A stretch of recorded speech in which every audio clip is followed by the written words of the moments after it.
कैसे आप सब? I hope you will be fit and fine. तो स्टूडेंट्स, पिछली वीडियो में हमने सीखा था, हम टेंसेस सीख रहे हैं ट्रांसलेशन के लिए। तो पिछली वीडियो में हमने प्रेजेंट इंडेफिनिट के बारे में सीखा था कि कैसे कोई सेंटेंस हम पहचानेंगे कि वो प्रेजेंट इंडेफिनिट का है और उसको हम ट्रांसलेट करने के लिए उसके रूल्स क्या क्या हैं वो हमने पढ़ लिया है।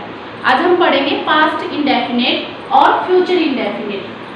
तो पास्ट इंडेफिनिट की सबसे पहले हम सेंस करेंगे कि कैसे पहचानेंगे कि कोई सेंटेंस पास्ट इंडेफिनिट में है।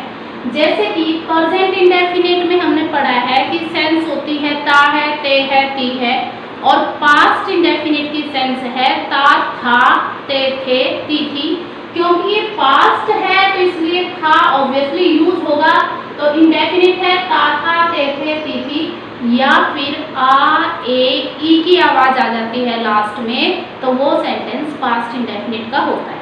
ठीक है, तो इसका रूल, या फिर इंग्लिश में अगर आपको सेंटेंस आइडेंटिफाई करना है, इंग्लिश में लिखा हुआ, क्योंकि अब मैंने पहले भी बताया था कि न्यू पैटर्न आया है कि आपको फिलअप करने होते हैं, ब्लैंक्स फिल करने होते हैं, तो उसके लिए इंग्लिश टू इंग्लिश सेंटेंस दिया जाता है। तो अगर किसी सेंटेंस में last month, last year, last week, last year, yesterday, ago, या फिर यस्टरडे मतलब कल होता है, जो बीता हुआ कल है, अगो मतलब पहले होता है, या फिर पीछे का कोई ईयर दे रखा हो, जैसे कि 1987, इन 1987 की 1987 में ये घटना हुई थी, इन 2016, इन 2019, पीछे का कोई साल दे रखा हो, तो वो हमारा पास्ट इंडेफिनिट टेंस होता है।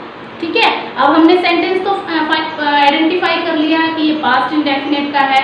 अब हम उसको ट्रांसलेट कैसे करेंगे, तो उसके लिए हमारे पास रूल है। मैंने पहले भी बताया था कि there are 3 types of sentences, affirmative sentence, negative sentence and interrogative sentence. एक और होता है इंटेरोगेटिव नेगेटिव सेंटेंस। ठीक है, वो हम जैसे जैसे आगे बढ़ते जाएंगे उसके बारे में सीखते जाएंगे। तो सबसे पहले अफर्मेटिव सेंटेंस, अफर्मेटिव कह दो या फिर सिंपल सेंटेंस कह दो, एक ही बात होती है। तो अफर्मेटिव में वही पैटर्न सेम जो शुरू में हमने किया था, सब्जेक्ट, वर्ब एंड ऑब्जेक्ट। तो same here, subject plus second form of verb then object. Okay, now negative sentence, subject plus did not plus first form of verb plus object. And in interrogative sentence, first of all we will apply question word, then did, then subject, then first form of verb and object. So this is the rule for past indefinite tense. Now we will discuss about future indefinite tense. First of all we will discuss about sense. Sense, ga, ge, gi, or you have to identify an English sentence, then tomorrow, next month. Tomorrow means come, आने वाला कल, yesterday means बीता हुआ कल, जो चला गया है वो यस्टरडे, और जो आगे आएगा वो टुमारो, कल आने वाला कल। नेक्स्ट मंथ, आने वाला महीना, अगला महीना। नेक्स्ट ईयर, अगला साल। ठीक है, कमिंग डेज, आने वाले दिन, कमिंग वीक, आने वाला सप्ताह। ठीक है, या फिर फॉलोइंग भी हो सकता है, फॉलोइंग वीक आने वाला होता है, ये होता है। तो अब हम इसका रूल करेंगे अफर्मेटिव सेंटेंस में, वही पैटर्न, सब्जेक्ट प्लस शैल और विल। यहाँ शैल और विल हेल्पिंग वर्ब्स हैं।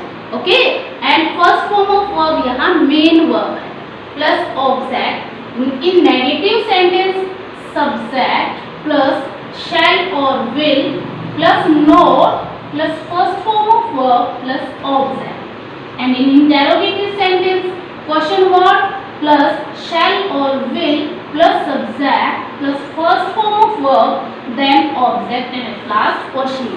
ठीक है, तो ये हमने रूल्स पढ़ लिए। अब क्योंकि मैंने ये थोड़ा जल्दी जल्दी में इसलिए करवा दिया क्योंकि स्टार्टिंग में फर्स्ट वीडियो में, इससे पहले वाली वीडियो में मैं बिल्कुल अच्छे से क्लियर कर चुकी हूँ कि कैसे सब्जेक्ट अप्लाई करना है, कैसे वर्ब करनी है। Now you have to learn the rules of these sentences. Okay, and when you will learn, then you will apply perfectly. Okay, अब हम कुछ एग्जांपल्स कर लेते हैं। देखो, फर्स्ट सेंटेंस है मैं दिल्ली जाता हूँ। ठीक है, तो इसकी सेंस देखो, सबसे पहले जाता हूँ, पीछे क्या है ता हूँ, तो ये कौन सा है, प्रेजेंट इंडेफिनिट, क्योंकि ता हूं ते है ती है प्रेजेंट इंडेफिनिट की सेंस होती है। तो इसमें हम प्रेजेंट इंडेफिनिट का रूल अप्लाई करेंगे। अब क्योंकि हमारे पास तीन तरह के सेंटेंसेज हैं, सिंपल यानी कि अफर्मेटिव यानी कि साधारण सेंटेंस जिसमें बताया जाता है, नेगेटिव सेंटेंस जिसमें मना किया जाता है, नहीं वाले सेंटेंसेस, और इंटेरोगेटिव सेंटेंस जिसमें क्वेश्चन पूछा जाता है आपसे।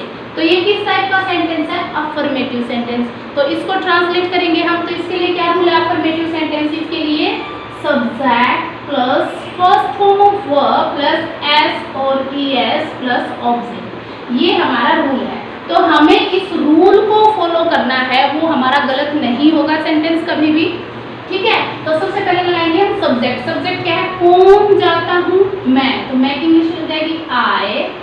Then first form of verb, verb आपको पता ही है सेंटेंस के लास्ट में मिलती है जाना, जाने की इंग्लिश क्या होती है, गो।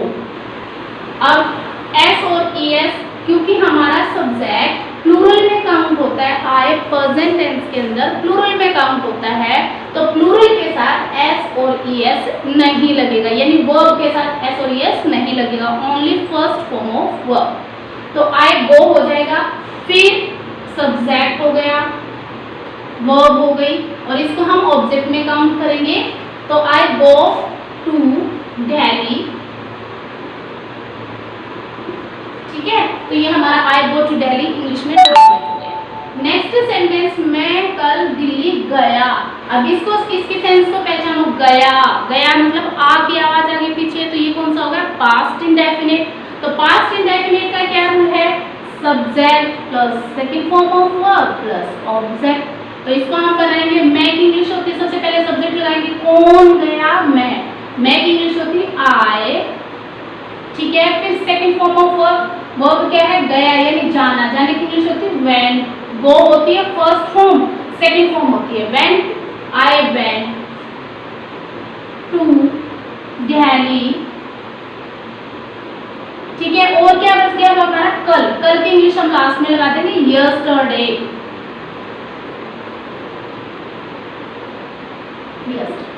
ओके। अब नेक्स्ट सेंटेंस, मैं कल दिल्ली जाऊंगा, तो इसमें गा के किया गया, तो ये है फ्यूचर इंडेफिनिट। इसका रूल क्या था हमारा, अभी अभी हमने याद किया है, subject plus shall will plus first form of verb then object, okay.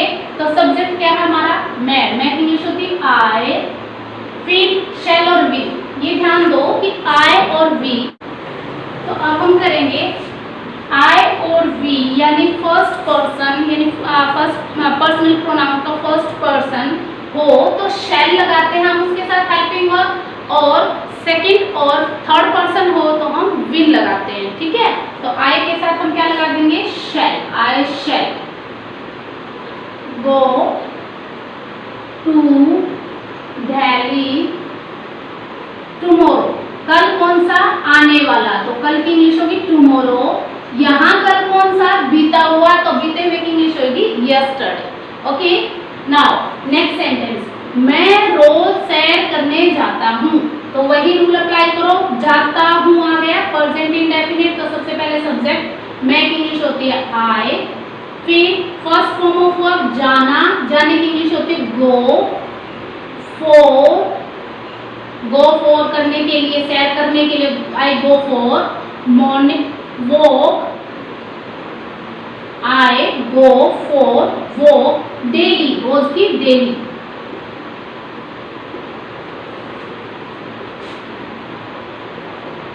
I go for a walk daily, ठीक है।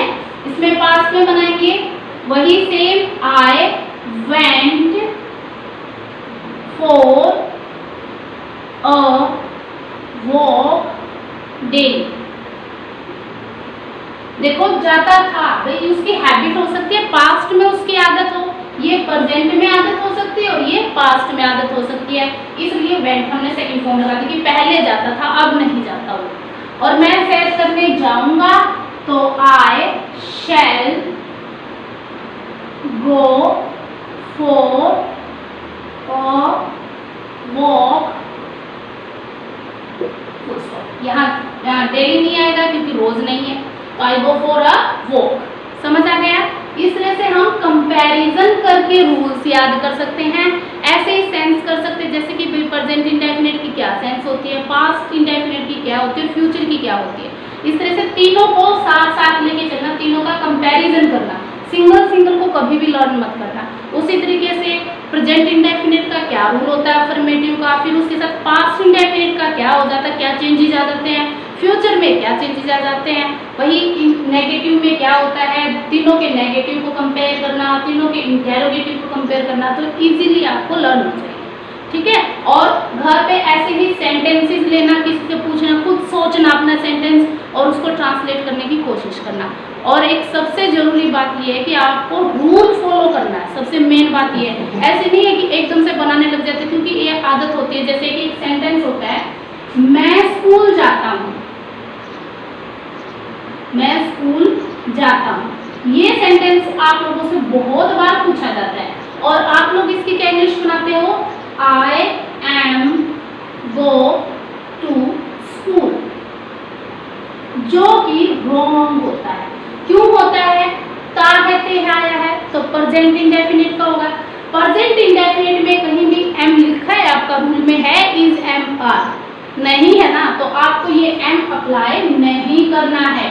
रूल में क्या है, फर्स्ट फॉर्म ऑफ वर्ब, इसका सही बनेगा आई गो टू स्कूल, ये इसका सही पैटर्न होगा। तो ये चीज आपको ध्यान में रखनी है। एक बार रूल फॉलो करने की हैबिट बढ़ जाएगी तो धीरे धीरे अपने आप ट्रांसलेशन आती जाएगी। इसके बाद हम कोई भी स्टोरी अपने दिमाग में हमने सोची स्टोरी और उसको हम इंग्लिश में ट्रांसलेट कर लेंगे, कोई भी पैराग्राफ, कोई भी लेटर, फिर आपको रटने की बिल्कुल भी जरूरत नहीं पड़ेगी अगर आप इन रूल्स को धीरे धीरे फॉलो करते रहो। Okay, take care guys, bye.